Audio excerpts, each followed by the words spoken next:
Hey guys, tonight we're stepping into something a bit different. A story that starts not with a bang, but with the soft creak of floorboards beneath worn out sneakers and the dusty sigh of old memories stirring to life. You're probably thinking, this sounds cozy, but trust me, when family secrets come crawling out of their hiding spots, you probably won't survive this without a minor existential crisis or two. So before you get comfortable, take a moment to like the video and subscribe, but only if you genuinely enjoy what I do here. And hey, drop your location and local time in the comments. I'm always curious who else is avoiding sleep right now. Now dim the lights, maybe turn on a fan for that soft background hum, and let's ease into tonight's journey together. I'm standing alone in my father's old bedroom. The house smells of dust and forgotten lives. Sunshine struggles through grimy windows, illuminating swirls of dancing dust motes. It feels more like a mausoleum than a place someone once laughed, cried, and dreamed. Dad's room is especially eerie, so perfectly preserved as if he simply evaporated one day, leaving behind the faint scent of his cologne and the ghostly impression of his favorite armchair. I run my fingers across the worn wood of his dresser, leaving faint tracks in the dust. It's strange, isn't it? How furniture can hold memories better than our own minds sometimes. That dresser, ancient and battered, probably remembers more about my father than I ever will. As I pull open the drawers, nothing feels surprising. Old clothes, faded ties, mismatched socks. He was notoriously bad at pairing socks. A smile flickers onto my face. Funny how small details stick. Beneath a pile of neatly folded shirts, though, my hand brushes something unusual, a loose panel at the drawer's bottom. It shifts beneath my fingers, stirring an electric jolt through my chest. I pause, heart quickening like a teenager in a horror movie. The house is silent, but suddenly every creak and groan of timber feels significant. This is exactly how those haunted house movies start, and admittedly, I'm probably not as brave as the protagonist pretending that cryptic hidden panels are normal, but curiosity wins as it always does. Carefully, I pry the panel loose. It squeaks stubbornly, revealing a hidden compartment that couldn't hold more cliches if it tried. Inside lies a stack of envelopes bound tightly by a brittle rubber band. The paper is aged, yellowed like parchment from some pirate's treasure map. I pull them free, breathing shallowly. There's something oddly intimate about handling letters never meant for your eyes. Each envelope bears my father's distinct, precise handwriting ink, slightly faded but still clearly legible. A lump tightens my throat. Who writes letters these days anyway? Maybe Dad was secretly a Victorian gentleman trapped in modern times, minus the top hat and monocle, obviously. Flipping through them, I noticed dates spanning several years, all addressed to the same woman, Eleanor. The name sparks nothing. Not a family member, friend, or distant acquaintance that I know of. Each sealed envelope feels heavier than it has any right to be weighed down by secrets I'm not sure I'm ready to discover. I hesitate, glancing around the empty room as if someone might burst in outraged by my intrusion. But there's no one left to judge or explain, just me and these ghostly pages whispering silently in my hand. Taking a deep breath, I slide my thumb beneath the first envelope's flap, carefully breaking a decades-old seal. The paper sighs open reluctantly, revealing folded sheets dense with handwriting. The letter begins gently enough. Eleanor, if you're reading this, perhaps it's already too late. My stomach clenches. Really, Dad? A dramatic opener like this? If you weren't already gone, I'd tease you mercilessly about your flair for drama. But as I read further, amusement fades into confusion, then disbelief. He talks about a secret he never intended to share, a burden he carried to keep me safe. His sentences become increasingly cryptic, veiled references to dangers, hidden truths, and shadows he feared would haunt our family. I feel like I've stumbled into a Dan Brown novel, minus the convenient historical landmarks and treasure hunts. Yet beneath his melodrama, there's genuine fear threaded subtly through each carefully chosen word. Historians still argue whether the past can truly remain hidden, and here in my father's room, it feels painfully clear. Secrets have a way of surfacing, eventually bubbling up, no matter how deeply buried. The letter ends abruptly, the ink slightly smudged as though interrupted by tears or urgency. He simply writes, "Forgive me." The room feels colder suddenly. I clutch the letter, looking at the rest of the envelopes with trepidation. What else has he hidden? What truth was worth abandoning his only child? Outside, the afternoon sun fades behind clouds, dimming the room into shades of gray. My father, whom I'd believed had simply abandoned me years ago, suddenly feels closer than ever. But this proximity is unsettling. tinged with mystery and darkness. I tuck the letters carefully back into their hiding place, unsure if I'm ready for the answers awaiting me. Tonight was supposed to be about closure, but it turns out the past isn't so easily boxed up. I glance around, half expecting Dad's ghost to materialize and scold me for snooping. But there's nothing, just silence, heavy and expectant. One thing is clear, this is only the beginning, and sleep tonight will be a distant dream. Sunlight filters through your childhood bedroom window, dappling the floor in shifting patterns, and for a brief second, you almost forget you're here to sift through the wreckage of your past. You blink, letting your eyes adjust to the overexposed brightness. The walls are still decorated with faded posters of bands you haven't listened to in decades, back when you thought emo hairstyles and angsty lyrics defined true art. You suppress a laugh, embarrassed for your younger self. Scattered across your bed are the letters spread like puzzle pieces, waiting patiently for you to connect their edges and corners. It feels absurd, really. You're no Sherlock Holmes yet. Here you are, playing detective in the one place you thought held no more mysteries. With cautious fingers, you unfold another page. It smells faintly musty, like the pages of those library books nobody has checked out since Reagan's presidency. Fun fact, speaking of Reagan, did you know he once worked as a lifeguard saving exactly 77 lives? How someone actually keeps track of that, historians still argue. You shake your head, refocusing on the looping handwriting. This letter mentions places and dates that don't align with your childhood timeline. Dad writes of journeys and tasks he undertook far from home, seemingly missions of great importance, though carefully vague enough to keep any specifics hidden. He even throws in a reference to that wretched sunblock recipe from ancient Egypt, as if Eleanor would appreciate the callback. Odd, but you remember laughing with Dad as a kid over a history documentary, mentioning how Egyptians used crocodile dung as sunscreen effective, apparently, but you probably wouldn't find it at CVS. Placing the letter down, you turn towards your old bookshelf, nostalgia tugging softly at your heart. The books are covered in dust and cobwebs, titles unreadable from the grime of neglect. You wipe a layer of dirt away, pulling out a photo album. It's heavy, leather bound with the unmistakable smell of yellowing photographs. Sitting cross-legged on the faded carpet, you thumb through its pages. Your eyes wander across snapshots from your childhood Christmas mornings filled with smiles, your 7th birthday party, where the clown looked more terrified than amused. Vacations to beaches with sand so hot it burned your feet. Something, however, begins to feel off. As you scrutinize the images more closely, the discrepancies become increasingly obvious. One particular photo.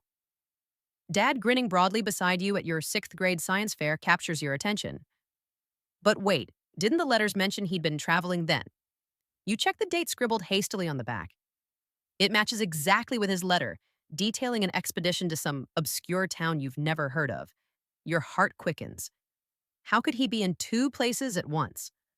Was Dad some kind of secret superhero teleporting between your mundane life and adventures straight out of an Indiana Jones film? You lean back, trying to rationalize the discrepancy.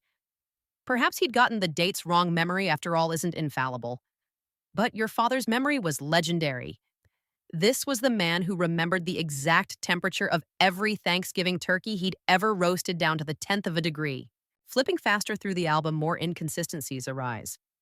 A beach vacation photo stamped clearly with a date matching another letter, describing an intense, secretive meeting overseas. Another image from your middle school soccer championship, your father, holding you on his shoulders laughing.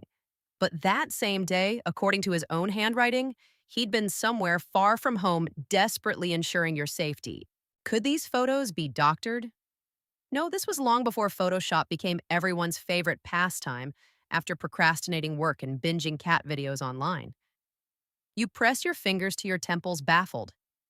Maybe these letters were fictional, part of some elaborate novel your father had attempted.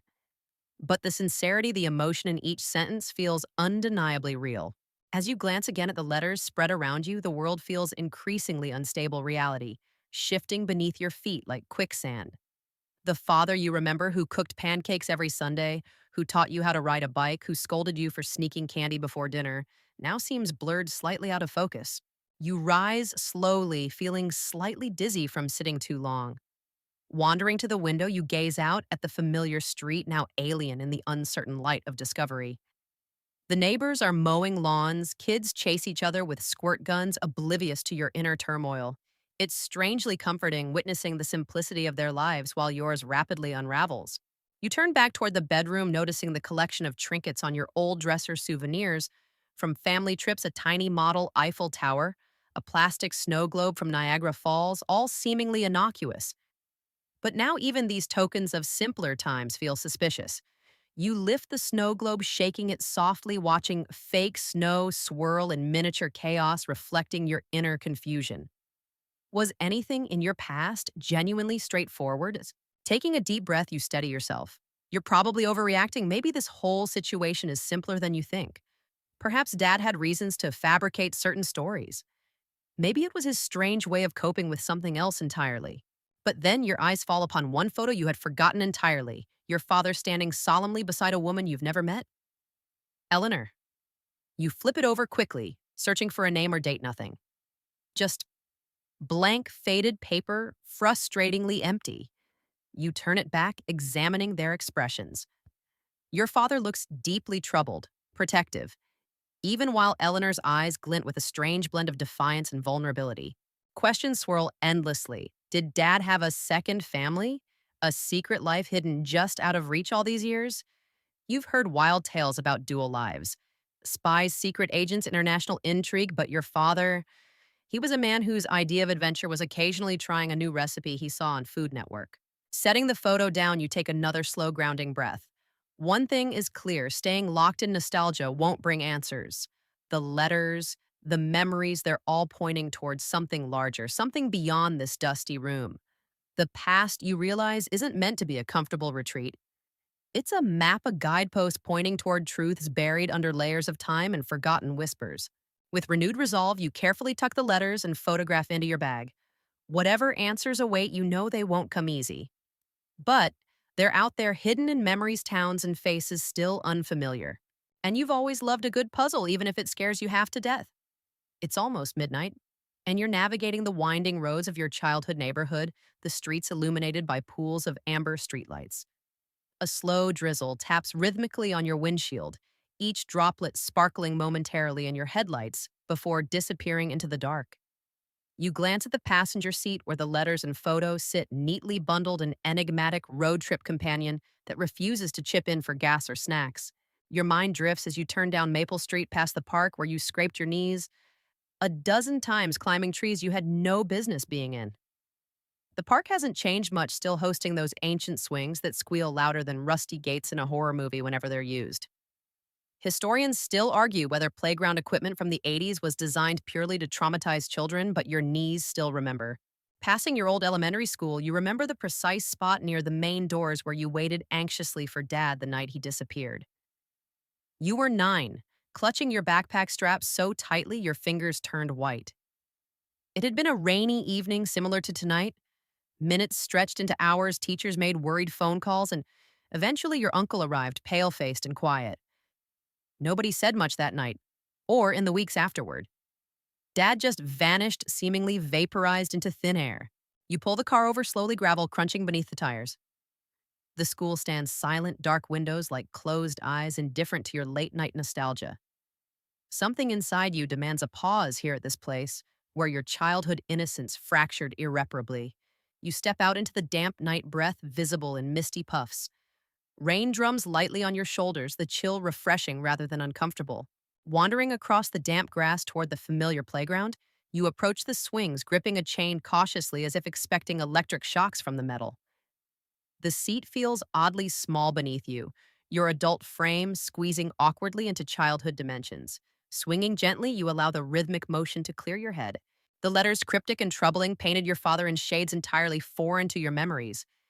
Yet sitting here, you recall him differently, remembering him pushing you higher and higher on these swings until your delighted shrieks drew curious glances from passing parents. Dad wasn't distant or mysterious then. He was just Dad. Swinging softly, you gaze at the stars peeking through cloud cover, remembering the countless stories Dad spun beneath this very sky. Tales about lost cities, daring explorers, and inexplicably an obsession with Amelia Earhart, who, if you believe the conspiracy theorists, may still be out there flying around the Bermuda Triangle having the last laugh. The letters echo Dad's fascination with such mysteries, hinting he was drawn to secrets as if they offered solutions rather than deeper confusion. A sudden noise startles you, a rustle from nearby bushes. Heartbeat quickening, you realize it's just a cat prowling eyes glowing briefly like tiny headlights. You chuckle nervously, shaking your head. Right, because a decades old mystery would conveniently solve itself at a playground in the dead of night. Yet the letters flash through your mind again. Dad wrote urgently about keeping secrets hidden, protecting you from something unknown but seemingly dangerous. Could his disappearance itself have been an act of protection? A deliberate vanishing to keep shadows from chasing you? Your phone buzzes abruptly, shattering the quiet contemplation. It's your uncle, a late night check in, unusual but comforting. You let it ring out, not quite ready for reality. Your uncle had always been reticent, sidestepping your questions about Dad with practiced precision. Maybe now, armed with these letters, you'd finally coax answers from him. Pushing yourself gently from the swing, you return to your car, the drizzle now a fine mist coating your hair and jacket. Sliding behind the wheel, you unfold another letter beneath the car's interior light, searching once again for clues missed before. Dad's words grow increasingly urgent, desperate even. "I never wanted to leave," he wrote. "You must believe that every action was taken out of necessity." Necessity. The word echoes ominously. Necessity for what exactly? You drive onward, passing familiar landmarks, closed diners, sleepy gas stations, empty lots, now overrun with weeds that form the quiet background of your childhood. Each building holds memories. Ice cream sundaes after soccer practice, Saturday matinees at the cinema, your first disastrous date where you spilled soda all over your crush. Dad had teased you mercilessly afterward, then shared an embarrassing story of his own teenage mishaps involving bell-bottom jeans and questionable disco moves. You smile briefly, but nostalgia quickly turns bitter. He'd vanished mere months later, leaving you forever chasing his ghost. The ache of abandonment had defined your youth, shaped your choices, dictated your caution and fears. You hadn't simply lost a parent, you'd lost your footing in the world. Yet tonight, the narrative shifts subtly. Perhaps he hadn't abandoned you at all. Maybe your father wasn't the villain you'd cast him as, but rather a hero in exile fighting battles invisible to your childhood eyes. The letters breathe fresh life into old wounds, reopening them with tantalizing hope of finally healing properly. Rain intensifies drumming loudly on your roof. You navigate slowly toward home, thoughts swirling faster than windshield wipers can clear. Nearing your driveway, you hesitate. Something tugs insistently at your mind, a nagging feeling you've overlooked something crucial. You flip through letters again quickly, urgency mounting. One paragraph stands out suddenly, practically glowing beneath your dashboard lights. Eleanor knows the truth, but she can never speak it openly. Your heart pounds. Eleanor. That enigmatic figure now becomes central, a puzzle piece whose shape finally fits clearly into place. The woman from the photograph, the mysterious Eleanor, might hold the answers you've searched for so desperately. Dad had entrusted her with truths you weren't permitted to know directly. It seems he anticipated your curiosity, even from beyond his absence. You park hastily, turning off the ignition and staring blankly into the rain-slicked darkness. Eleanor. If she still exists, if she's still alive, finding her suddenly feels like the only priority worth having. You're startled when headlights flash past, briefly illuminating the neighborhood. It's late, but your world feels newly awake, electrified by possibilities, revelations waiting just beyond reach. The journey began in a dusty bedroom drawer, but it certainly won't end there. Taking a deep breath, you tuck the letters protectively into your coat. Tomorrow's journey will require fresh courage and perhaps copious amounts of coffee. For now, you step from the car, the rain washing away some lingering doubts. Answers await hidden perhaps, but finally within reach. The morning arrives wrapped in misty gray, the sky reluctantly giving way to pale light through your kitchen window. You stir sugar into your coffee with an absent mind, the spoon clinking rhythmically against the ceramic mug. Sleep didn't exactly happen last night, unless you count tossing and turning as legitimate rest, though you're pretty sure insomnia doesn't accept partial credit. On the table before you, letters and photographs remain sprawled chaotically, like a detective's hastily assembled evidence board, minus the red yarn and conspiracy pins. You rub your temples, sighing. Where do you even begin unraveling your father's mysterious double life?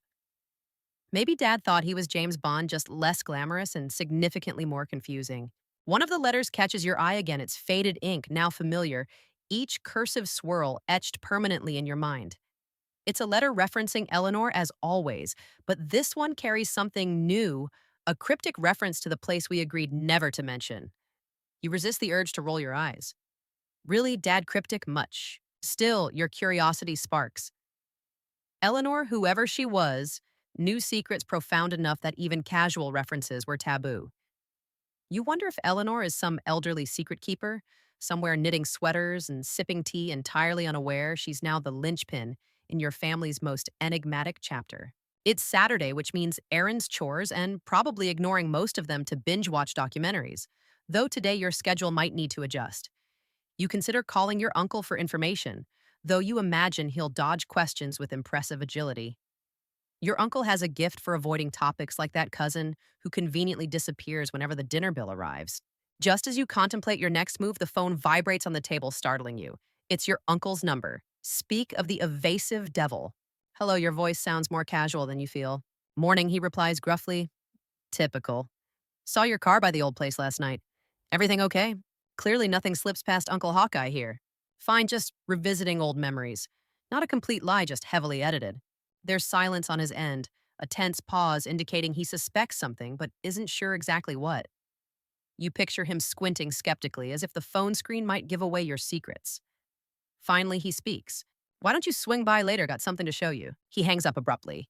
Classic uncle behavior, minimalist communication combined with maximum suspense. You briefly wonder if your family ever heard of normal conversations, or if everything has to resemble an episode of some suspenseful Netflix drama. A few hours later, you're pulling into his driveway, gravel crunching beneath your tires.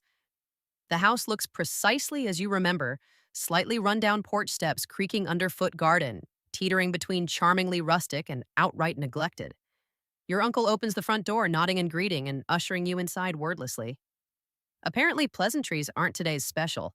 You follow him down a narrow hallway lined with photographs of relatives whose names you barely recall. An ancient clock ticks loudly somewhere in the background, echoing like a countdown to revelation or impending awkward silence. Finally, you reach a small cluttered room. Books stacked precariously along walls, dusty boxes crowding every available surface. Your uncle rummages briefly, then pulls out a battered metal box. The lock clinks open with a creak worthy of a haunted mansion. He places it in front of you, gesturing toward its contents, a collection of aged notebooks, old photos, and yellowed maps. These belong to your father. He asked me to keep them safe. His voice is careful, controlled, betraying years of quiet secrecy. Your hands tremble slightly as you pick up a notebook, the leather cover soft from age. Flipping through pages, you quickly realize they're filled with strange symbols, cryptic notes, and locations scribbled hastily in margins. Your father had apparently been decoding or researching something, but what exactly? You pause at a drawing of a strange symbol, a peculiar star-shaped emblem. It triggers a vague memory, something from one of those late-night documentaries Dad always watched about mysterious societies. Conspiracy theories were Dad's guilty pleasure, although he'd dismissively joke that he watched them purely to mock them. Yet here, scribbled in earnest, is evidence suggesting otherwise. What's this?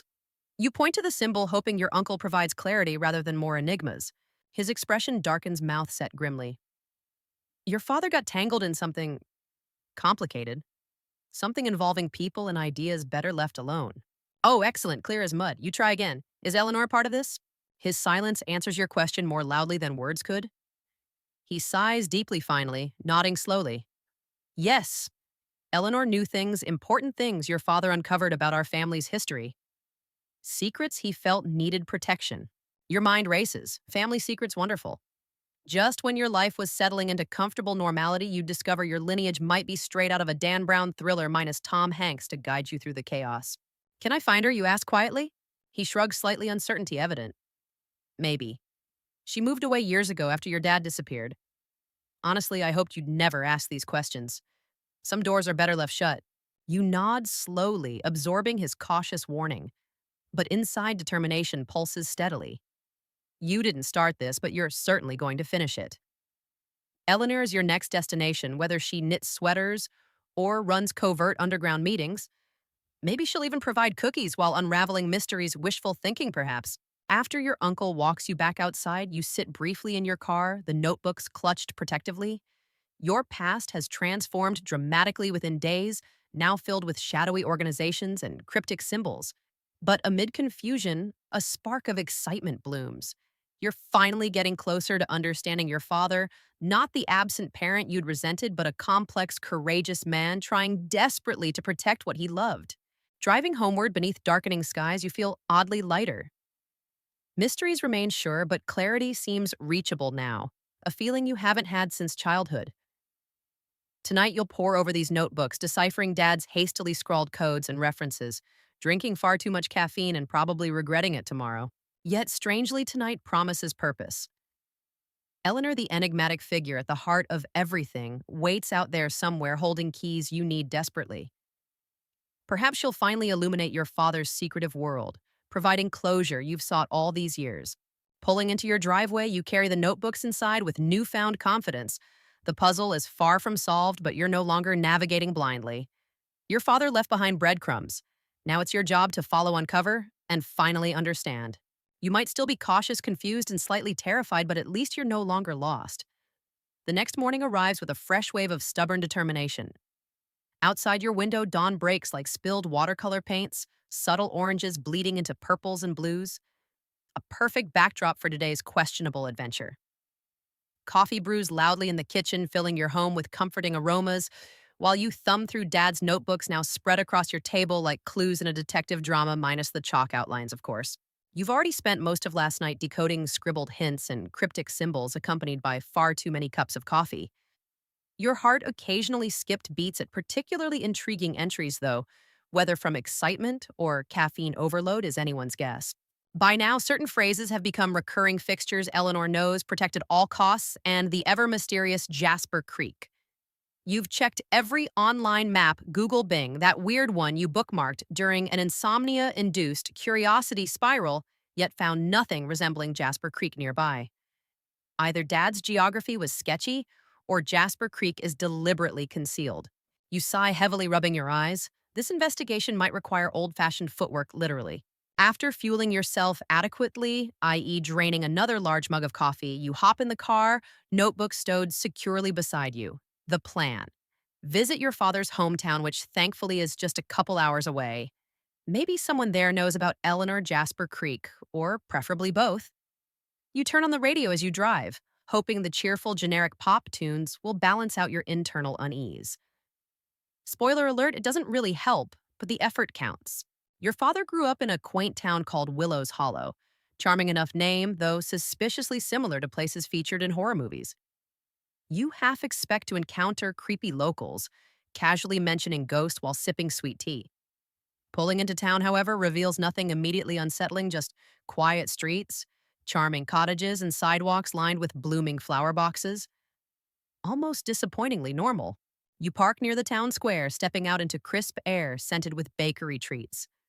Across the street, elderly men sit outside a cafe, debating loudly about baseball, arguing passionately enough that historians still argue whether Babe Ruth's famous called shot actually happened. Maybe you've accidentally wandered into a Norman Rockwell painting. Hopefully, the darker undercurrents you're chasing don't shatter this peaceful illusion. You cross the street and enter a diner, the bell above jingling pleasantly. The waitress smiles warmly, gesturing toward a cozy booth. Coffee arrives moments later. Apparently, caffeine consumption is non-negotiable around here. Sipping gratefully, you unfold Dad's photograph of Eleanor discreetly beneath the table, rehearsing your opening line mentally. Have you seen this woman? The waitress approaches again, and after an awkward throat clear, you present the photograph. She studies it carefully, brows knitting together thoughtfully. Eleanor isn't it, she murmurs, finally surprising you. Jackpot, or at least a good clue. You knew her. She nods slowly, refilling your mug. Grew up with her, actually. Smart, secretive girl always running off into Jasper Creek. Your heart leaps. Jasper Creek real and nearby. Your pulse quickens instantly. How can I get there? She glances around cautiously, lowering her voice slightly. Town folks steer clear nowadays. Strange stories, odd noises, typical spooky stuff. Perfect. Now you're officially the protagonist of a horror movie. But you've come too far to retreat at spooky stuff. Leaving a generous tip, you exit quickly, directions scribbled hastily on a napkin. Jasper Creek lies at the town's edge, hidden beneath dense woodland, a place apparently only whisperingly acknowledged these days. Driving onward, you spot an overgrown sign, Jasper Creek, Esther 1859. Beneath it, faded graffiti warns ominously, "Stay away." Nice touch. Maybe a bit theatrical, but effective. Parking near a trailhead, you step carefully onto a winding dirt path that leads deeper into tangled trees. Sunlight quickly diminishes the canopy, thickening into near total shade. Branches creak overhead, a sound straight out of a haunted forest soundtrack. Minutes pass slowly, the trail narrowing steadily. You push aside brambles, pulse quickening with each step. Eventually, the trees give way to reveal Jasper Creek, a small, serene stream babbling gently through rocks. Birds chirp brightly, defying expectations of sinister silence. You glance around, puzzled. This is hardly threatening. Did townspeople exaggerate fears just to deter visitors? Just as relief relaxes your shoulders, movement catches your eye, someone across the creek emerging from shadow. You stiffen instinctively. It's a woman, older yet strikingly familiar. Eleanor. Your heart thuds painfully. She watches cautiously before calling out softly, "You're his child, aren't you?" You're momentarily speechless, finally nodding dumbly. She gestures to follow her upstream, vanishing again behind trees. Without hesitation, you leap carefully across mossy stones, following eagerly. After a short walk, you reach a secluded cabin hidden perfectly within forest shadows. Eleanor waits quietly at the door. "Come inside. We have much to discuss." Inside, candles flicker softly, casting gentle illumination over walls lined with shelves of ancient-looking books. Eleanor settles into an armchair, gaze deeply searching yours. "Your father hoped you'd never come, but I knew better." "What did he fear?" you ask softly.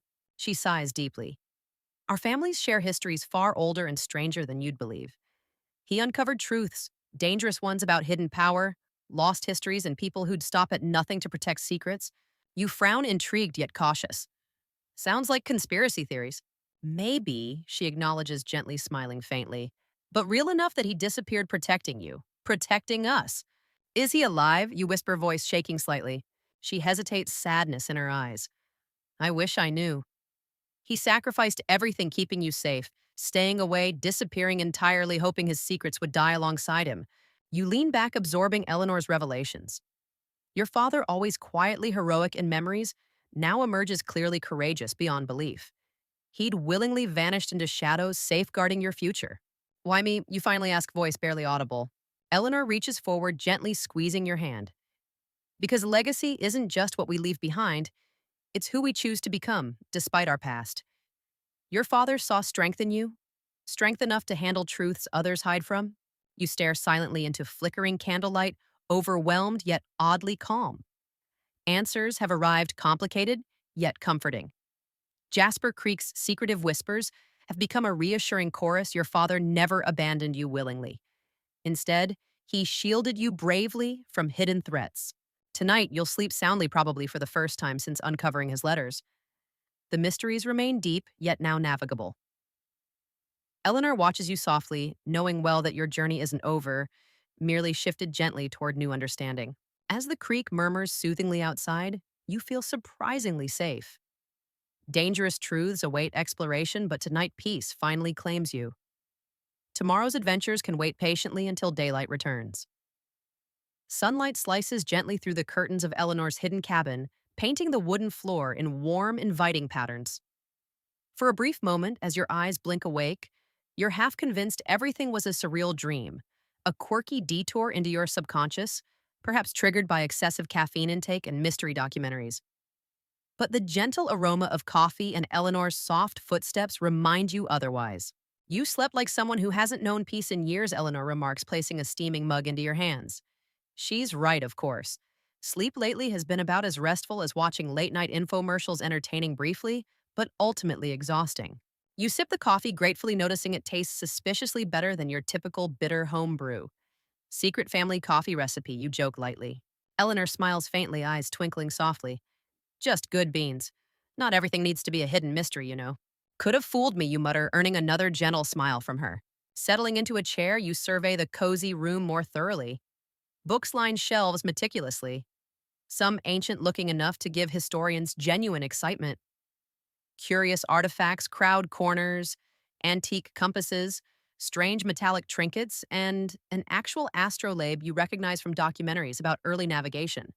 Apparently, Eleanor shares your father's passion for uncovering lost histories. You gesture toward the eclectic collection, family heirlooms. Some, she replies softly, fingers brushing lightly against a dusty globe. Others were your father's discoveries. He had an uncanny knack for finding things history overlooked, often deliberately hidden. You mean like Jasper Creek, you ask, testing gently. She nods, glancing toward the window. Your father discovered Jasper Creek's deeper history accidentally. At first, he assumed it was just folklore, the usual ghost stories locals use to scare kids. But truth often hides behind folklore. Outside birds chirp cheerfully, seemingly oblivious to dark pasts lurking in their idyllic home. You lean forward curiously. What did he find? Eleanor pauses carefully, selecting her words. During the Civil War, Jasper Creek sheltered runaways. Families here risked everything, aiding escaped slaves, hidden tunnels beneath homes, secret pathways through woods. But secrets attract danger. Long after the war ended, those tunnels remained, becoming part of our family's hidden legacy, guarded, protected, but eventually forgotten. You feel goosebumps rise slightly, imagining hidden chambers beneath sleepy towns. Why would that threaten Dad? Because secrets rarely remain forgotten. Some sought to exploit that history, powerful people connected and dangerous. Your father learned too much, tried exposing hidden truths, names, places, deeds, and paid dearly. She sighs deeply, regret shadowing her expression. He vanished, deliberately shielding you from retaliation. You breathe slowly, absorbing each revelation carefully. Your father, once ordinary in your memory, emerges heroically courageous, someone willing to erase himself to keep loved ones safe. Painful, yet strangely comforting. Could he still be alive, you ask quietly, hope cautiously flickering. Eleanor hesitates, sympathetic eyes meeting yours. It's possible, though unlikely. Your father was resourceful, capable of disappearing completely, but years have passed without trace. I hold on to hope, but realistically, she trails off softly, letting silence speak clearly. You nod slowly, accepting reality's uncertainty. Why didn't he tell me directly? To protect you completely, Eleanor replies gently. If captured or compromised, ignorance shielded you. Knowledge brings responsibility and danger. You sigh deeply, heart heavy. Ignorance had felt like abandonment, but truth brings deeper understanding. Your father hadn't vanished lightly. Instead, he'd made devastatingly difficult choices, sacrificing his relationship with you to keep you safe. Eleanor watches sympathetically, allowing silence to linger comfortably. Eventually, she rises slowly, retrieving a box from a nearby shelf. Carefully placing it before you, she nods encouragingly. He wanted you to have this when ready. Your heart quickens instantly, fingers trembling slightly as you lift the box's lid. Inside rests a carefully folded map, handwritten notes scattered densely across margins, alongside faded photographs and sketches. Unfolding the map reveals detailed markings, hidden tunnels beneath Jasper Creek's secret chambers, beneath familiar buildings, routes previously unnoticed. Historical intrigue deepens rapidly. This is incredible, you murmur, mind racing with possibilities. It's your legacy now, Eleanor replies gently. Knowledge entrusted carefully but shared when you're ready. You feel simultaneously humbled and overwhelmed. Dad's secrecy transforms from painful mystery into thoughtful protection. He'd safeguarded your future while preserving crucial history heroism, rooted in quiet sacrifice rather than flashy bravado. I hardly know where to begin, you admit softly. Eleanor smiles reassuringly. Begin where curiosity leads. History awaits patiently, your father understood this deeply. Exploring carefully honors his legacy, unraveling truths hidden too long. You fold the map carefully, determination blooming steadily. Your father had begun uncovering Jasper Creek's hidden past. Now you'd complete his work, safeguarding truths and sharing them carefully. Dad's absence remains painful, but meaningful understanding softens edges, healing wounds steadily. Outside, Jasper Creek murmurs gently beneath dappled sunlight. Eleanor watches peacefully as you tuck map and notes securely away, your gaze resolute yet calm. Answers brought clarity rather than confusion, shaping future purpose clearly. The path forward stretches dauntingly yet excitingly, uncovering hidden histories while honoring your father's courageous legacy. Eleanor, guardian of past secrets, has handed you responsibility, gently trusting your strength carefully. Eventually, you rise slowly, glancing toward Eleanor gratefully. Thank you for everything. She smiles warmly, squeezing your hand gently. Your father would be proud, not just because you understand now, but because you've chosen bravery over bitterness. Exiting Eleanor's cabin, sunlight warms your face reassuringly. Jasper Creek, formerly shadowy mystery, feels familiar, inviting. Birds chirp happily, their song no longer incongruous, but fitting accompaniment to newfound clarity. Driving homeward beneath bright skies, you feel strangely peaceful, purposeful clarity replacing painful confusion.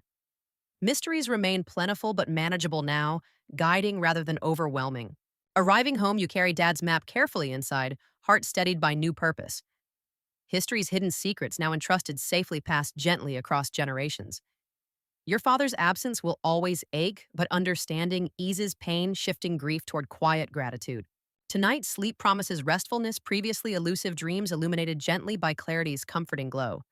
Tomorrow holds adventures, plentiful truths, patiently awaiting discovery. You smile softly, settling beneath cozy blankets. Jasper Creek whispers quietly, its gentle murmurs echoing comfortingly in memory. Your father's legacy now guides softly, his absence forever painful, yet profoundly purposeful. Sleep arrives gently, healing deep wounds steadily, mysteries unsolved, yet peacefully navigable. You wake to rain. Not the angry kind that drums down in sheets and floods the street like a toddler having a tantrum, but the kind that whispers rather than shouts like someone trying not to wake the baby. It's the sort of morning where the world feels padded in cotton and everything moves a little slower, like even the wind is still sipping its first cup of coffee. You stand at the kitchen counter, toast forgotten in the toaster, staring at your father's map spread open on the table. It's surreal to think how one drawer, one stack of letters upended decades of assumptions. He was never absent because he didn't care. He was absent because he cared too much. You were walking around with a hole in your chest for years only to realize it was shaped like the truth. You study the map again, tracing the ink lines with your fingertip like it might suddenly become a 3D hologram or light up with secrets. In one corner, Dad had drawn a small triangle and labeled it Site A, followed by a cryptic note. Eleanor won't go near this one. That's exactly the kind of warning that guarantees you'll go near it. A quick search in your dad's notebook tells you where Site A might be: an abandoned railway maintenance shed near the edge of Jasper Creek, supposedly sealed up after a minor fire in the 1970s. Supposedly. Historians still argue whether the fire was accidental or something more strategic. Classic small town mystery energy. Packing light, you throw on a jacket, slide the notebook and map into your backpack, and grab a flashlight, even though it's broad daylight. You've seen enough documentaries to know that when someone says, "I won't need a flashlight," they always do. And then they die. You'd like to stay alive, thanks. The road to Jasper Creek feels different this time. Less mythical, less spooky, like a place that still hides things but no longer hisses warnings at you. You find the path Eleanor showed you and head deeper into the woods. Feet squelching softly in the damp ground. Birds chirp overhead, and the rain thins into a fine mist barely more than a thought on your skin. Then you see it. The old shed crouches like a rusted animal half swallowed by ivy and time. Its metal roof sags in the middle, and one side looks like it gave up years ago and slumped inward. A hand-painted warning sign hangs by one nail: keep out. Unsafe structure, which, as everyone knows, is just mystery lover bait. You circle the perimeter carefully. The back of the shed has a jagged hole just large enough to squeeze through. You pause a moment listening because of course you do, and hear nothing but your heartbeat and the occasional drip of water. You duck inside. Inside smells like mold and secrets. Old paint peels from the walls like shedding skin, and broken tools lie scattered in corners, relics of a time when someone gave this place purpose. Your flashlight beam dances across beams and cobwebs, eventually landing on something out of place, something deliberate. A wooden crate sits against the far wall covered in a thick tarp. It's newer than everything else, the wood too clean, too recent. You pull the tarp away, revealing a small metal box secured with a rusted latch. Your hands are steady. Barely. You crack it open, half expecting some ancient curse to blast you backward. But all it contains is paper. Files, newspaper clippings. A black and white photo of men standing in front of a tunnel entrance, one of them unmistakably your father. You breathe slowly, reverently, as you sift through the contents. These weren't just secrets, they were records. Proof. Evidence of something buried not just physically, but historically. One newspaper clipping details a local mining accident from 1958. Dozens trapped, only a handful survived. But what's strange is the location listed: Jasper Creek. Mining. You've never heard of that, and neither has anyone else you ask. The article seems to have vanished from public archives, but here it is, preserved, protected, hidden. Then comes the real kicker: a diagram. Hand-drawn.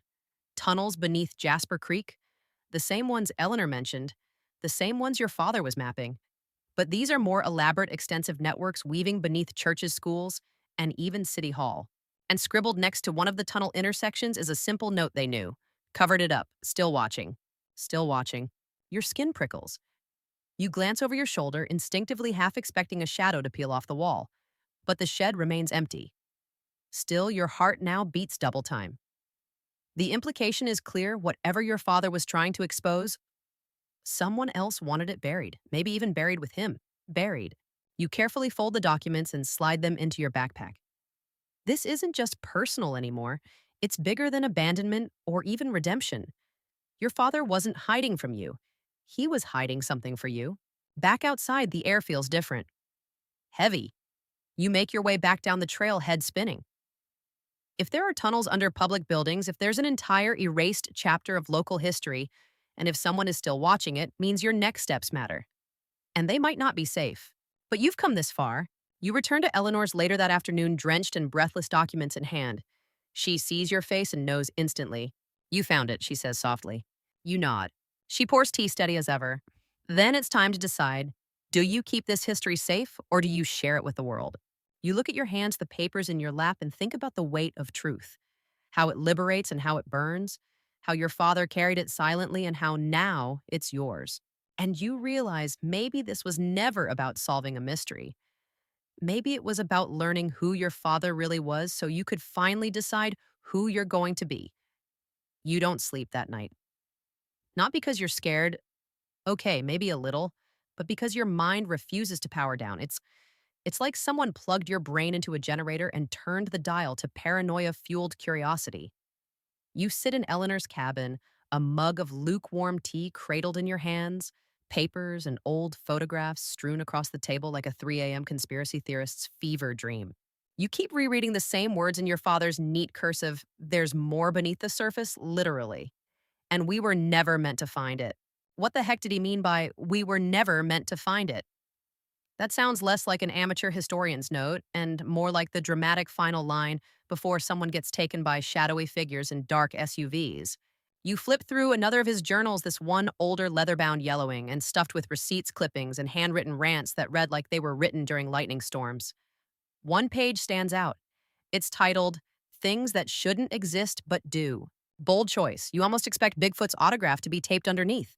Instead, there's a passage on ancient underground structures discovered beneath Willow's Hollow, structures made of stone that don't match any known building methods from the region. Your father theorized they were built by escaped slaves who settled in Jasper Creek and used it as a networked sanctuary. But he also wondered if someone else had built parts of it even earlier. The stonework is older than the Civil War, much older. It resembles megalithic cuts, not pioneer masonry. Historians still argue whether North America had unknown civilizations before Columbus. This could be evidence. You sit back blinking.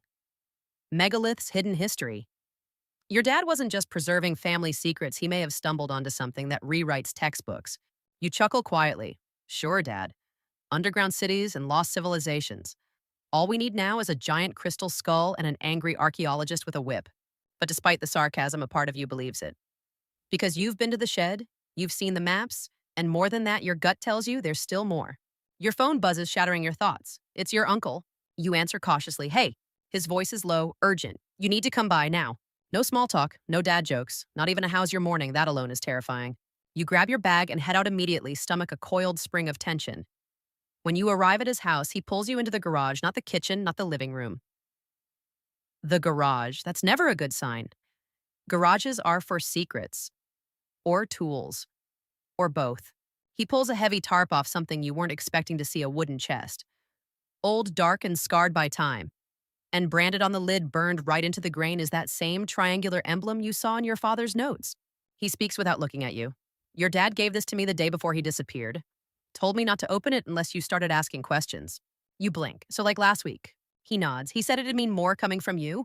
With trembling hands, you undo the latches. Inside, among velvet-lined compartments and protective cloths, you find more journals. Older still. One even predates your father's handwriting. You scan the first page. The name on it is Edward L. Maddox, your great-grandfather. You sit back, hard, breath caught. These aren't just your father's secrets. These go back generations. You flip through quickly. Edward Maddox was a surveyor during the early 1900s, And according to these pages, he also discovered the tunnels. Not just discovered, mapped them.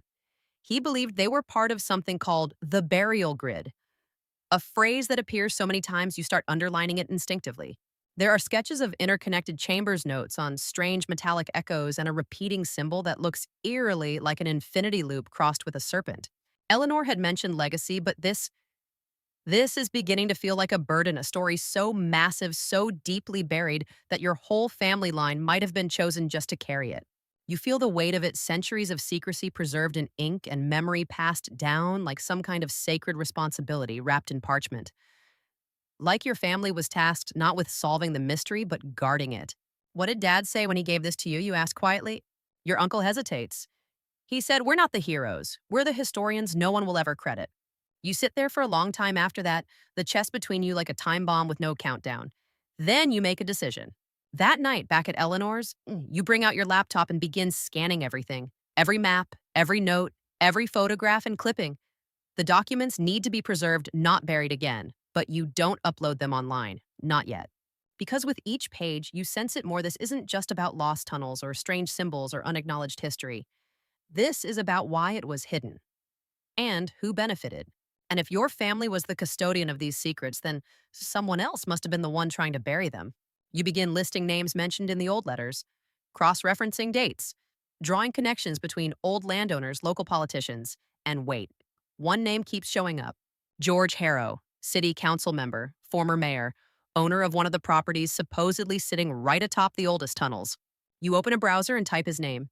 His face pops up immediately. He's still alive, still influential, still in town. And suddenly you're not just uncovering history, you're stepping into it. The next morning, you wake with a name burning into your thoughts like a neon sign behind your eyelids. George Harrow, former mayor, landowner, walking relic of Willow's Hollow.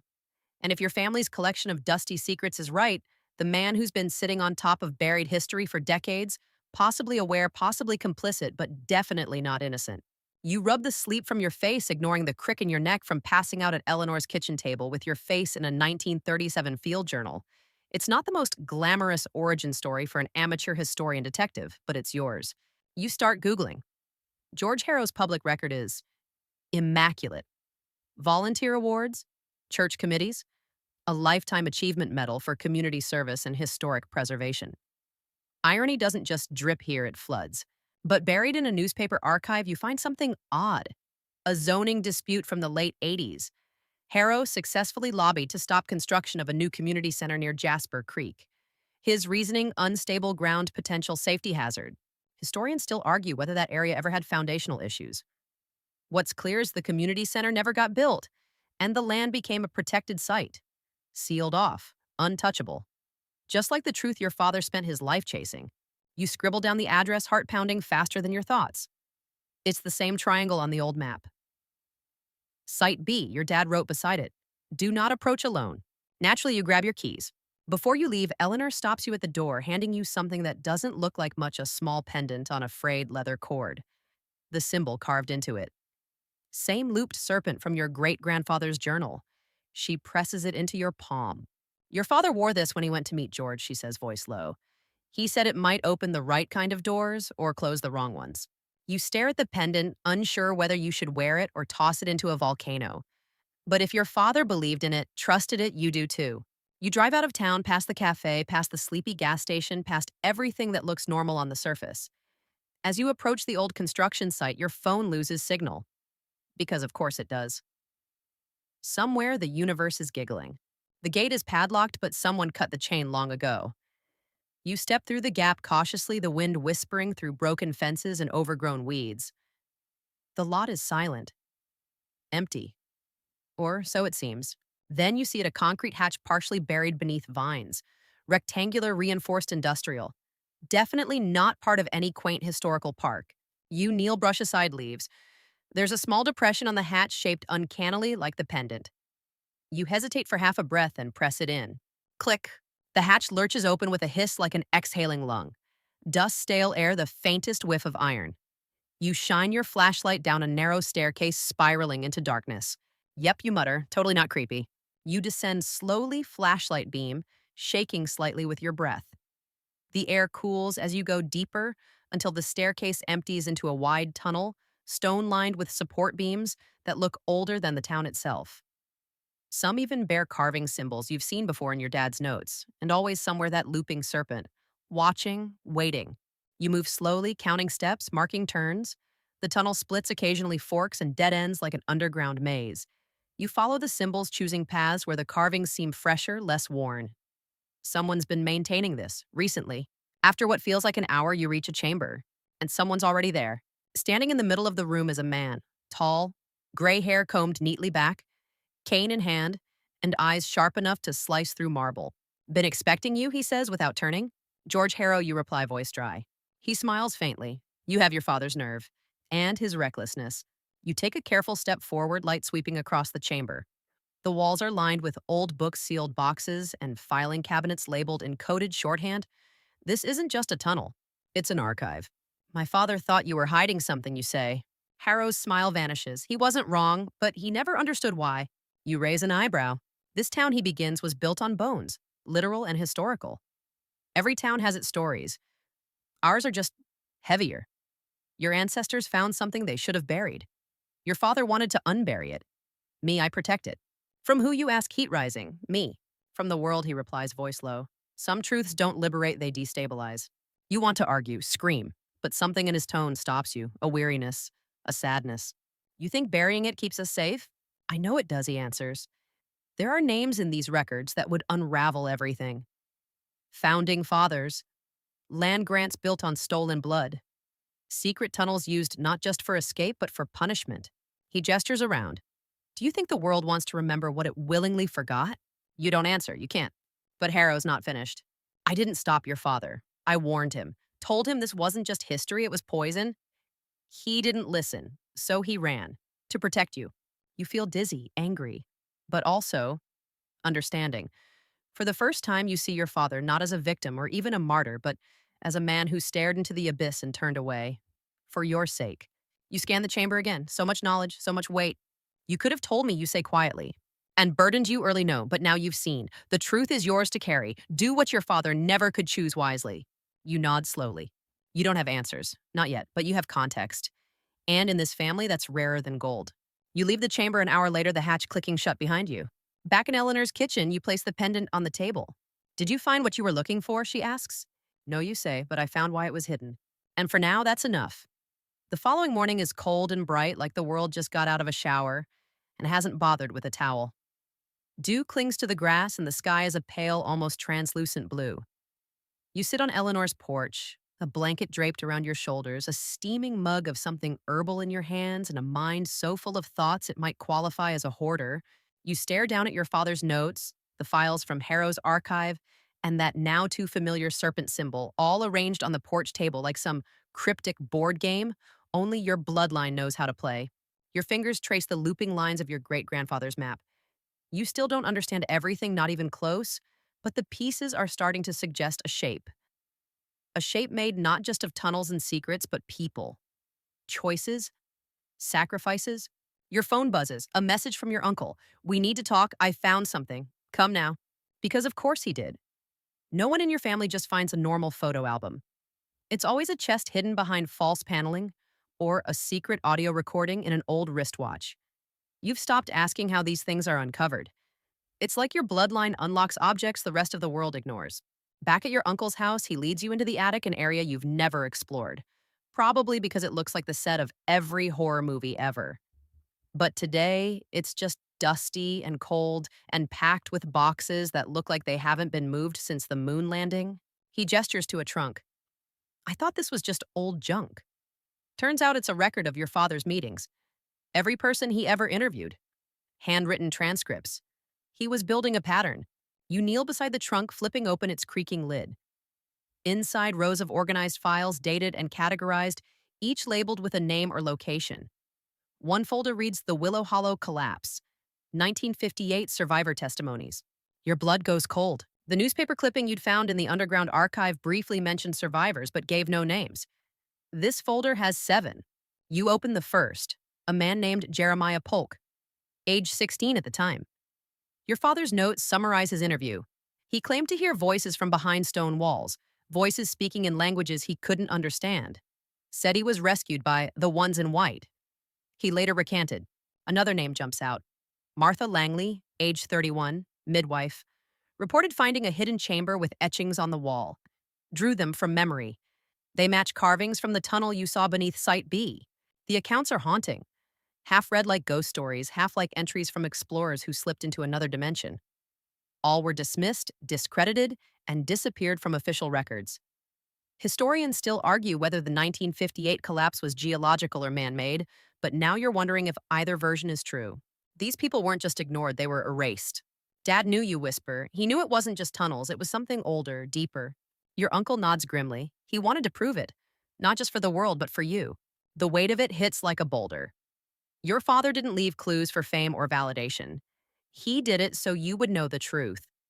So you wouldn't grow up with a sanitized version of history.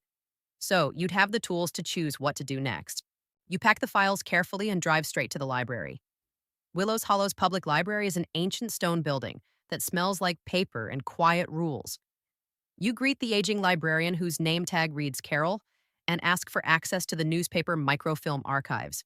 She eyes your bundle of notes, then smiles faintly. Your father used to come in here with that same look, determined and tired. You pause, you knew him. Everyone did, she says. He was kind, obsessed with the past, but kind. That sounds about right. She leads you to the microfilm readers. You settle in loading reel after reel, searching for anomalies, changes in public records, discrepancies in dates, blacked out names. And slowly, a pattern emerges, years where entire months of publications are missing. Years when public events were rescheduled due to unforeseen maintenance, always in the same parts of town, always near the tunnels. Then you find it, a photograph, grainy black and white. A group of councilmen breaking ground at what was supposed to be a new courthouse. But the photo isn't labeled. The article is missing.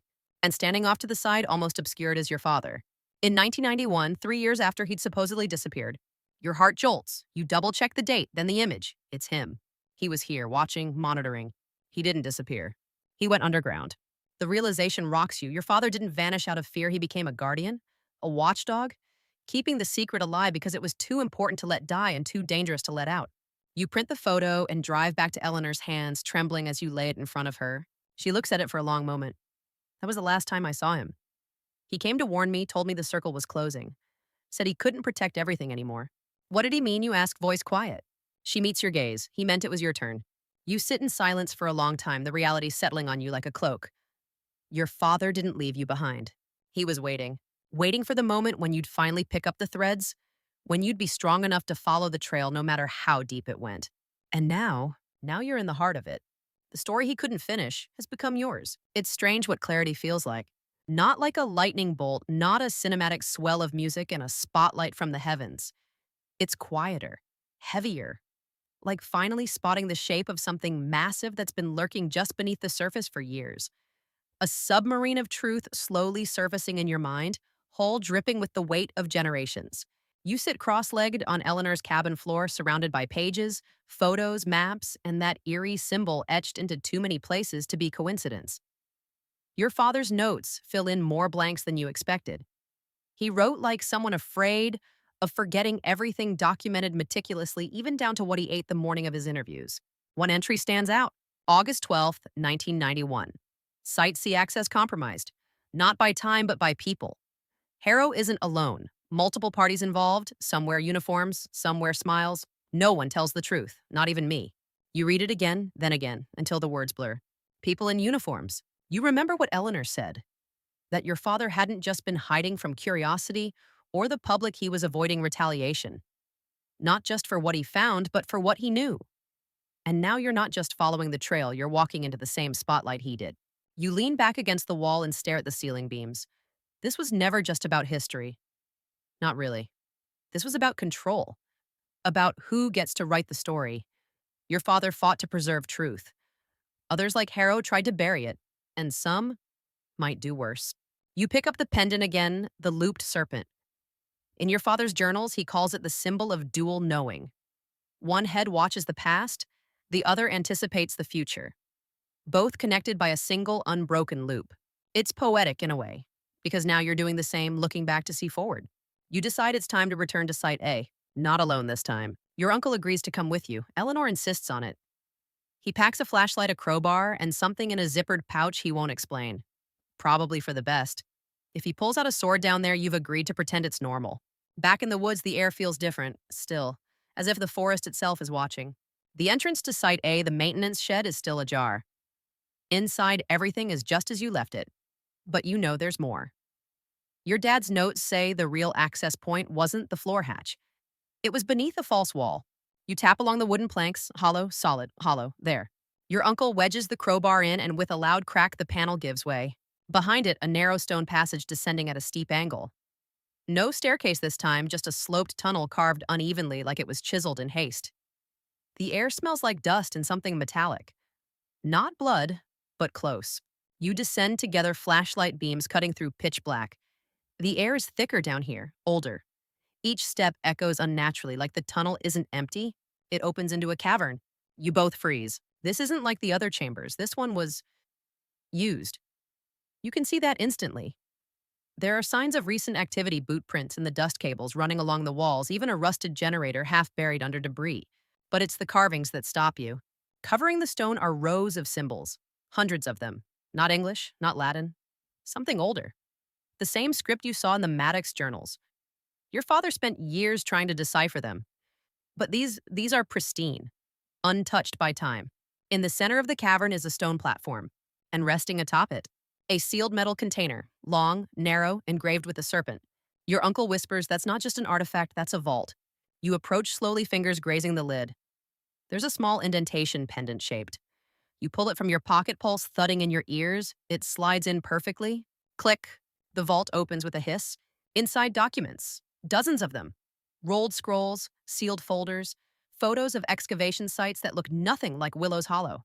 Mountains, deserts, even what appears to be underwater structures. And at the top, a letter addressed to you. If you're reading this, I didn't make it, but I'm proud of you. Your hands shake as you unfold it. Your father's handwriting is clear, steady. He talks about the burden of knowing, the loneliness, how truth doesn't always set you free. It sometimes chains you to something larger than yourself. But he believed in you, not because you'd find the truth, but because you'd respect it and decide what to do with it. He ends with a warning. You must choose bury it again and keep them safe, or share it and set everything on fire. There's no middle ground. But either way, you are ready. You fold the letter, heart pounding. This is your crossroad. Leave it be, preserve the silence, and protect the town from chaos. Or tell the truth, shatter the illusion, and force a reckoning. You look at your uncle. He doesn't speak, just nods. And somehow that's enough. You take a photo of the documents, a few, not all, just in case, and you close the vault. For now, back on the surface, the world feels different. Brighter, sharper, like you're seeing with new eyes. And for the first time in your life, you realize you're not standing in your father's shadow anymore. You're walking beside it. You don't drive straight home. You take the long way through winding back roads, past fields that stretch wide and quiet beneath a pale sky. The kind of roads your father used to favor, the kind that make your GPS roll its digital eyes. You roll down the window and let the wind wash over you, cool and sharp, with the scent of pine and distant rain. It doesn't erase the weight of what you've seen, but it smooths the edges. In your lap sits your father's final letter, folded neatly and worn already at the crease. You've read it 5 times now, and every word still lands with the force of a held breath finally released. You are ready. The phrase loops in your mind like a mantra, and you don't know whether it's a blessing or a dare. Back at Eleanor's cabin, she greets you silently at the door. Just one look, and she knows. You opened it, she says simply. You nod, setting the pendant down on her table like it's just an object again, like it hasn't unlocked the most profound truth of your life. She hands you a glass of water and gestures to sit. What now? That's the question, isn't it? You're no longer chasing the past blindly. You've found it, stared it down, touched it. You've confirmed your father's disappearance was not abandonment, but a mission. And now the mantle has passed to you, not by force, but by understanding. You speak slowly. I think he wanted me to see how deep it goes, so I'd feel the weight of it before deciding what to do. So I wouldn't act out of revenge or pride. Eleanor sips her tea, eyes distant. He always said truth is a knife, it can carve or it can kill. Depends on who holds it. You nod. That fits. You pull out one of the documents you copied from the vault. It's a land deed centuries old, signed in an unfamiliar hand. The language is archaic, the seal unknown, and the names unsettling. Some match current political families in the area. Others have been erased from local history books entirely. You glance at Eleanor. If I go public, this town's history won't survive. No, she agrees, but maybe the truth will. You sit in silence a while, the tick of her old kitchen clock filling the space. There's something terrifying about being in possession of the truth. Not just knowing it, but owning the responsibility to do something with it. Because now it's not just your father's legacy, it's yours. You open your laptop and begin writing. Not a post, not a tweet, a full archive, carefully scanned documents, timelines, interviews, maps. But not all of it, just enough to signal that something is coming.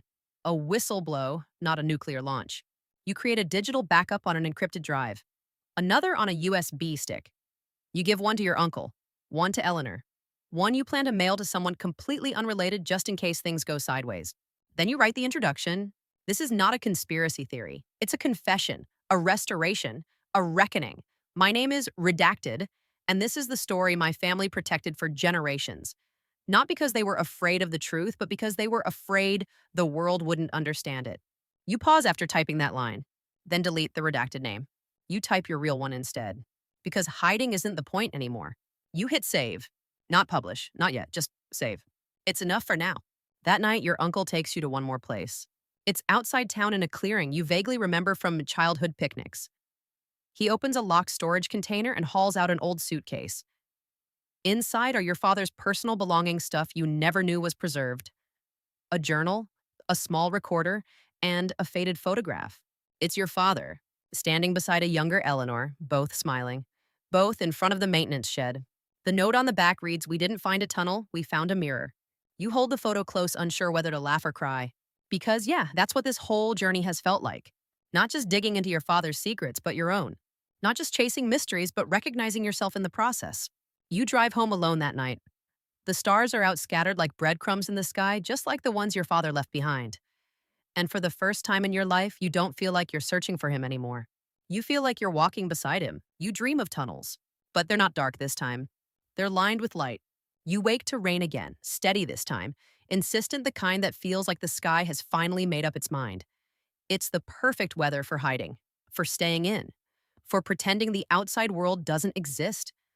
But that's not an option anymore. Not when your father spent his life making sure you'd have the choice to step into the light. You sit at your desk, laptop open, the archive draft still glowing quietly on the screen. The files are all there. The testimonies, the maps, the ancient deeds, the notes that walk a tightrope between history and mythology. It's real, all of it, and terrifying. You glance toward the window. The town looks the same. People are walking their dogs, going to the grocery store, sipping overpriced lattes. They have no idea there's a network of tunnels beneath them, older than the courthouse, or that their great-great-grandfathers signed land deals rooted in lies. Most of them probably don't care, but some would. And the question now isn't whether they deserve to know. It's whether they're ready.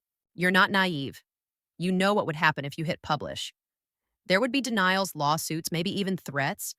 Harrow would mobilize his connections. Others, people you haven't even identified yet, would try to erase everything again. Only this time, they'd be erasing you along with it. You pull out your father's last letter, the paper soft and folded like it's been in your pocket for years, even though it's barely a week old in your life. You read the final lines again. They'll try to silence you, let them try, but only after you decide who you are, not who they want you to be. You take a breath and click the lid of your laptop shut. Not yet. You'll release the archive, yes, but on your terms. Not as a digital dump, but as a story, a narrative, something people can understand, digest, feel, because your father didn't just leave behind facts. He left behind meaning. Later that afternoon, Eleanor invites you to tea again. You walk to her cabin this time, letting the rain baptize your jacket, your shoulders, your thoughts.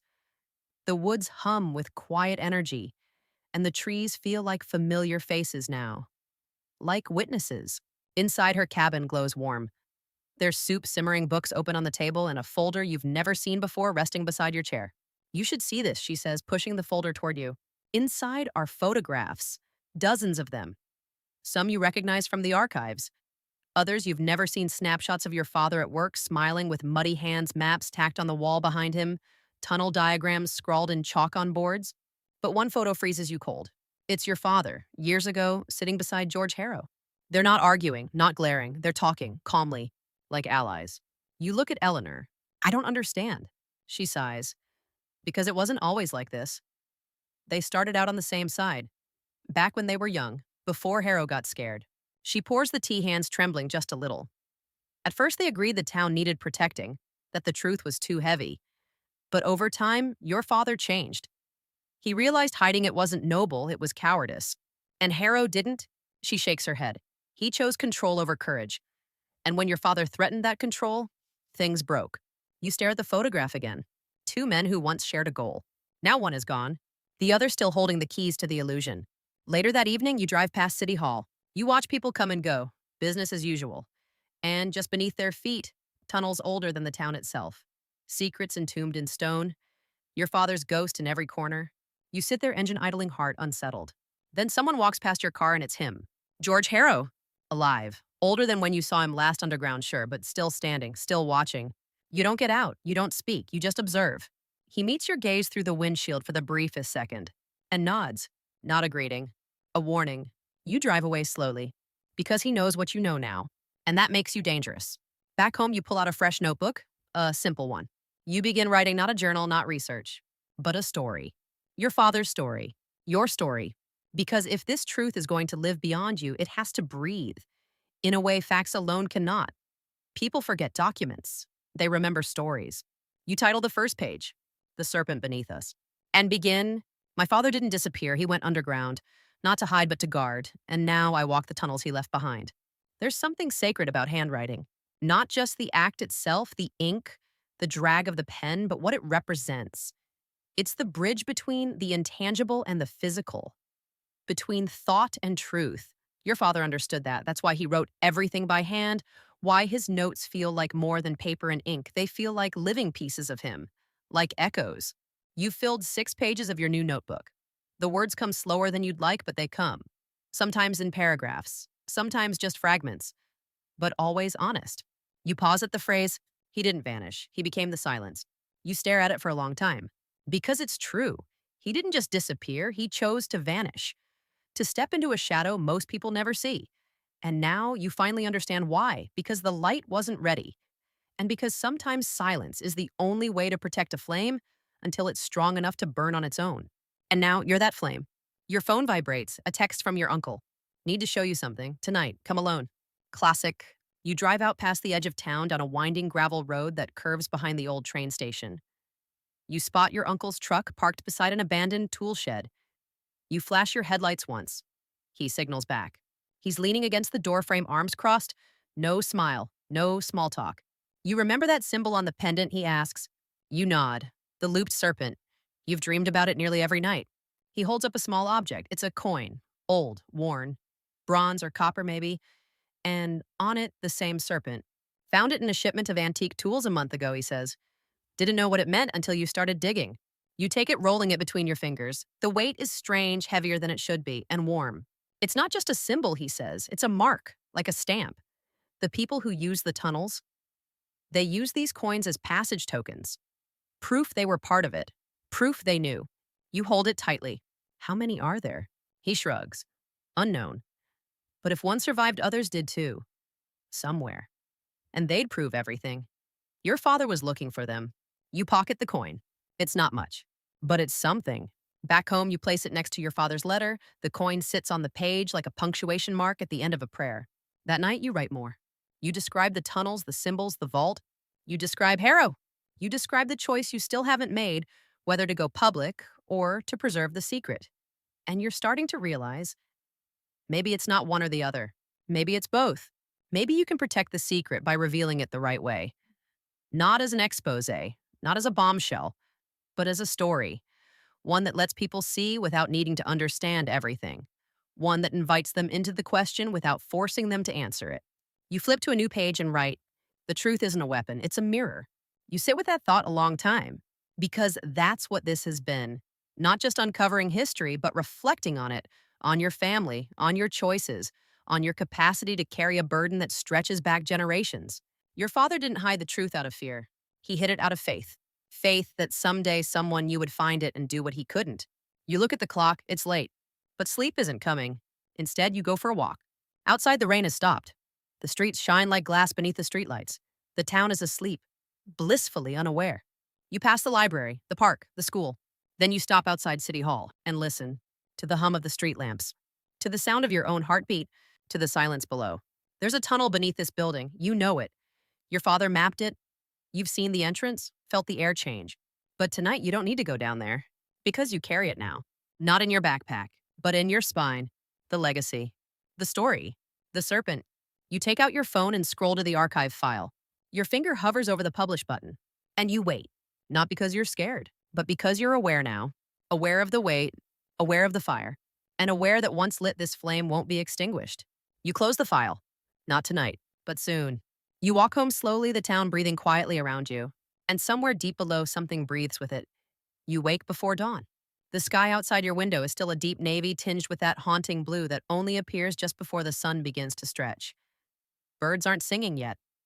The world is still, waiting. So are you. Today is the day. You don't decide that so much as accept it. It's not a dramatic thunderclap of clarity. It's a whisper like your father's voice curling in your ear. You'll know when it's time. And you do. You slip out of bed, pack your bag carefully, the pendant, the coin, one of the old letters, a hard drive, a printed copy of your father's original map. You're not sure what you'll need, but you've learned that the past doesn't play fair best to come prepared. You sit at the kitchen table, laptop open in front of you, cursor blinking over the publish archive button like a heartbeat. You're not scared now, not of what happens if you share the truth. You're scared of who you'll become if you don't. You check the time, 6:06 a.m. Your father always woke up around now, said the stillness of early morning gave him clarity, said people speak the loudest when the world is quietest. You think about what the world might say back after you hit publish. You close your eyes, breathe, and press. The screen flashes briefly, upload in progress, files transferring, images embedding. Then it's done. No trumpets, no alarms, just a little green check mark that says published. The silence afterward is almost sacred. You sit still, hands trembling slightly, not from fear, but from release. You've been holding this weight so long that putting it down feels unnatural, like letting go of a rope that's been pulling you forward for years. You exhale slowly. Outside, the sun is starting to rise. The town doesn't know it yet, but something just shifted. Maybe they'll read the archive, maybe they won't. Maybe it'll make waves, or maybe it'll sink like a stone. But you did it. You honored the truth. You honored your father. Later that day, you get a call from your uncle. No words, just silence. Then a single, steady breath. You know he saw it. Eleanor texts too, just one line. I'm proud of you, so was he. You don't cry, but your chest tightens. You leave your house in the afternoon, walking through town like a ghost with a secret that's finally been whispered. You pass people who have no idea what's happening. People laughing. People complaining about parking meters. People whose ancestors might be in your documents or whose names are buried beside the tunnels. You arrive at City Hall again. Same building, but different eyes. You look at the stone foundation, at the old plaque on the wall boasting about the town's founding fathers. You now know half of that plaque is a lie, but you leave it untouched because some lies don't need to be erased, they need to be exposed. You walk around back, past the annex, toward the slope that hides the sealed tunnel entrance beneath a gardener's shed. You crouch there for a while just listening, and you swear you hear it again. The hum. Not mechanical, not natural, alive. You don't open the entrance, you don't need to. What matters isn't beneath the town anymore. It's above, in you. As the sun begins to set, you sit on the edge of the hill overlooking the main square. Kids chase pigeons. A street musician plays a tired acoustic version of Stand By Me.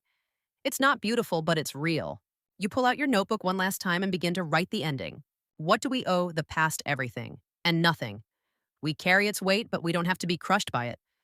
My father gave his life to protect the truth. I chose to share it. What happens next belongs to all of us. You close the notebook, fold your father's letter, slip the pendant around your neck, and walk home slowly. The sky above is soft now, dusted with stars. You look up, remembering how your dad used to point out constellations, always making up better stories than the Greek myths. He told you once that stars are the universe's memory, that they shine not because they burn, but because they remember. And maybe tonight, somewhere out there, he's shining back. And now, as the town quiets and the story folds itself, like a letter slipping back into its envelope, you can rest. The truth has been told, not to stir chaos, not to seek glory, but to let the weight of silence finally find a place to settle. Your father is no longer a mystery. He's a memory, a legacy, a man who made an impossible choice and trusted you to make the next.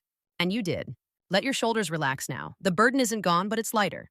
Carried together, truth is never as heavy as we think. Listen to the night, how it wraps around everything, soft and complete. The wind in the trees sounds like pages turning. and the stars. They hum quietly above you, gentle reminders that stories never really end. They echo, they evolve. You are part of that echo now, so breathe in deep. Let your pulse slow. Let the tunnels be still. Let your father rest. And let yourself sleep. You've earned it.